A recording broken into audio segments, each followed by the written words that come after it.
What's up guys, Visual here, but you can call me James, and in this video I'm going to show you how you can get noticed as a designer. Make it far as I've come, yeah, want me back. I know they want me back. I see.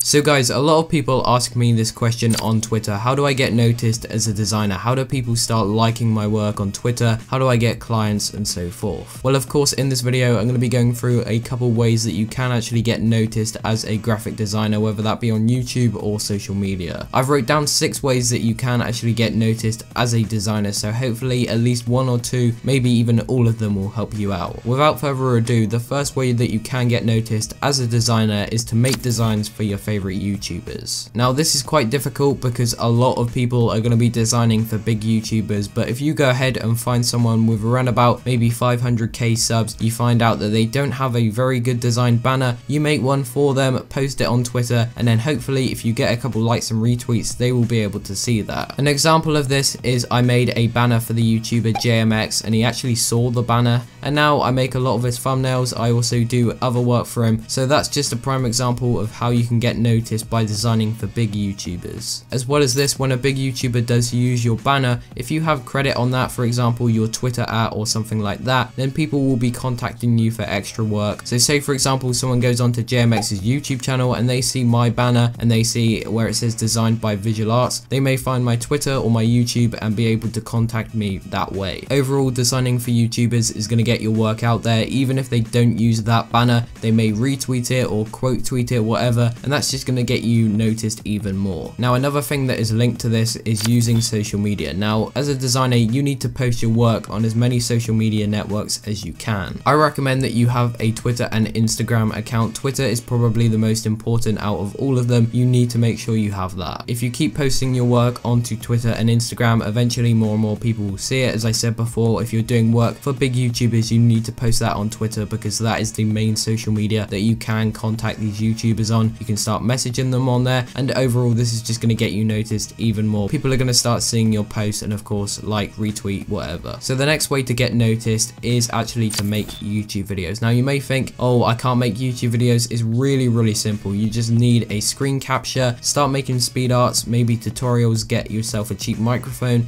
and once you start making these YouTube videos, more and more people are going to see them. Say for example the JMX banner that I made, I actually posted a speed art for that, and that got a lot of views because of course people may have searched that on YouTube, found my speed art, and then of course found me, and that's just going to get me even more noticed. As I said, you don't need much equipment, literally your computer. Download OBS, it's a free software. You can start recording your speed arts and of course posting them onto YouTube, and hopefully people are going to see your work on there as well. So the next point I would like to make is having a website or portfolio. Now this is really important because once you start getting noticed and you start getting clients, you need a website or portfolio where these people can go, they can see your prices, they can see your previous work, and overall just learn more about you. Take me for example, if you go onto a big YouTuber's channel and you see for example I made the banner and they go onto my Twitter and on there is linked my portfolio, then they can see my previous work, they can see my prices, and as I said, that's just going to get you even more noticed. As well as this, having a website or portfolio makes you look 10 times more professional than someone that's just going to send you their previous work over Twitter DMs or whatever. And yes, overall a website or portfolio, whatever you choose, is going to help dramatically. Okay, so the last and final point I have is to try new stuff and experiment. So this means maybe try different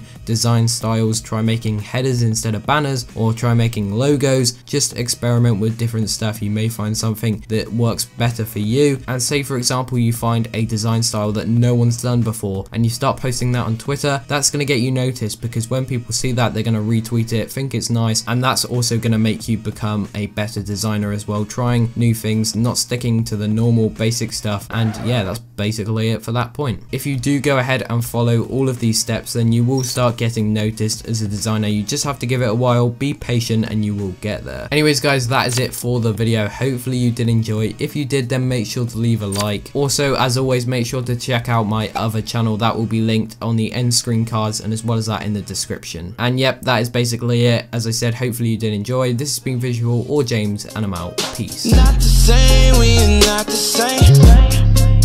We're not the same, we're not the same. Not the same, we're not the same. We're not the same, we're not the same. What they you, that's a different name.